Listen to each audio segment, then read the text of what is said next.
माफ कीजिए क्योंकि मैं दक्षिण से आता हूँ। कि द्विवेदी त्रिवेदी चतुर्वेदी क्या है, लेकिन उतने ही उन लोगों से नफरत भी बहुत करते हैं।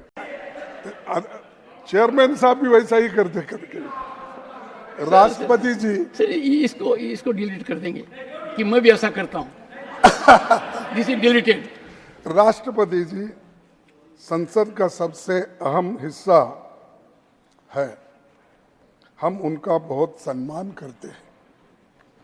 अभिभाषण का कंटेंट सरकारी होता है, सरकारी पक्ष को इसे विजन स्टेटमेंट बनाना था।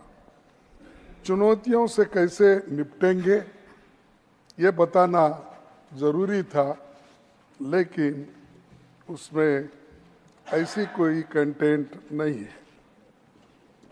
इस साल राष्ट्रपति जी का पहला अभिभाषण 31 जनवरी को हुआ था और 27 जून को दूसरा अभिभाषण 18वीं लोकसभा के गठन के बाद हुआ। पहला अभिभाषण चुनावी था और दूसरा उसी की कॉपी जैसा है वैसा ही। न दिशा है न कोई विजन है। हमें भरोसा था कि राष्ट्रपति जी संविधान और लोकतंत्र की चुनौतियों पर कुछ बातें जरूर रखेंगे, सबसे कमजोर तबकों के लिए कुछ ठोस संदेश देंगे। लेकिन हमें घोर निराशा हुई कि इसमें गरीबों के लिए, दलितों के लिए, पिछड़ों के लिए, अल्पसंख्यक के लिए कुछ भी नहीं है। पिछली बार की तरह ये केवल तारीफ का फूल बांधने वाला अभिभाषण है।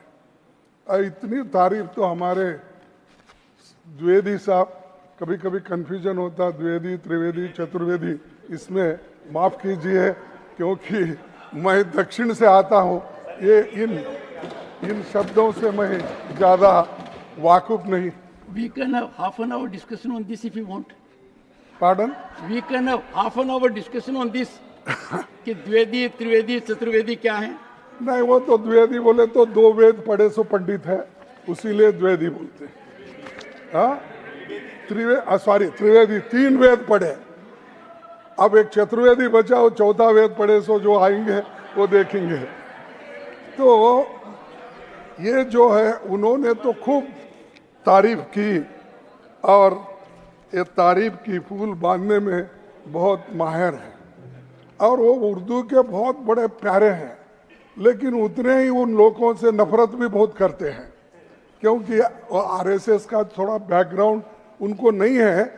लेकिन इधर इधर जब बीजेपी में आए तब से वो जरा आरएसएस की बहुत तारीफ करते रहते हैं, मोदी साहब की बार बार तारीफ करते रहते हैं।